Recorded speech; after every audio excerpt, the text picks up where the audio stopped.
ایک آدمی اتنا امیر تھا کہ اس کے خزانوں کی چابیاں اٹھانا بھی مشکل تھا۔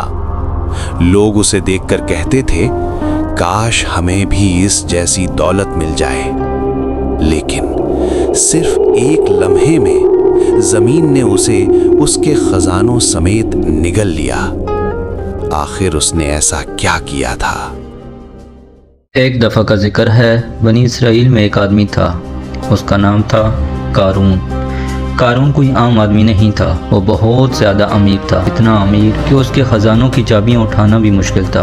لوگ کہتے تھے کہ اگر اس کے خزانے کے صرف تالے بھی اٹھائے جائیں تو ایک طاقتور جماعت کی ضرورت پڑتی، لیکن اتنی دولت ہونے کے باوجود قارون کے دل میں شکر نہیں بلکہ غرور اور تکبر بھر گیا تھا۔ ایک دن لوگوں نے اسے نصیحت کی، قارون اللہ کا شکر ادا کرو اور اپنی دولت سے لوگوں کی مدد کرو۔ لیکن قارون ہنس پڑا اور کہا یہ سب میری اپنی محنت کا نتیجہ ہے، مجھے کسی نے کچھ نہیں دیا۔ یہاں سے اس کی تباہی کا سفر شروع ہوتا ہے۔ قارون نے صرف اللہ کا انکار نہیں کیا بلکہ اس نے اپنی دولت کا دکھاوا بھی شروع کر دیا۔ وہ جب نکلتا تو لوگ اسے دیکھ کر حیران رہ جاتے، سونے کا لباس، چمکتی ہوئی سواریاں اور غرور سے بھرا ہوا چہرہ۔ دنیا کے لوگ کہتے کاش ہمیں بھی قارون جیسی دولت مل جائے، لیکن جو لوگ سمجھدار تھے وہ کہتے افسوس تم پر، اللہ کے پاس جو ہے وہ بہتر ہے اگر تم سمجھ پاؤ۔ پھر وہ دن آیا جب اللہ نے فیصلہ کیا، زمین کو حکم دیا گیا اور اچانک قارون کے پاؤں کے نیچے کی زمین ہلنے لگی۔ وہ سمجھ بھی نہیں پایا کہ کیا ہو رہا ہے۔ اس کے محل،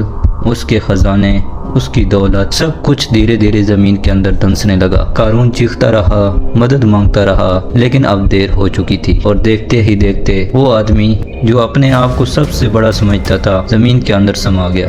اگلے دن جو لوگ اس کی دولت کی تمنا کر رہے تھے وہ کہتے تھے شکر ہے اللہ کا، اگر ہمیں یہ سب مل جاتا تو ہم بھی برباد ہو جاتے۔ اس واقعے سے ہمیں کیا سیکھنے کو ملتا ہے؟ دولت بری نہیں ہوتی، لیکن غرور انسان کو تباہ کر دیتا ہے۔ اور یاد رکھو جو بھی تمہارے پاس ہے وہ اللہ کی دین ہے، اگر تم شکر نہیں کرو گے تو وہ تم سے لے بھی سکتا ہے۔ سوچو اگر آج تمہیں سب کچھ مل جائے، کیا تم شکر کرو گے یا قارون کی طرح غرور میں آ جاؤ گے؟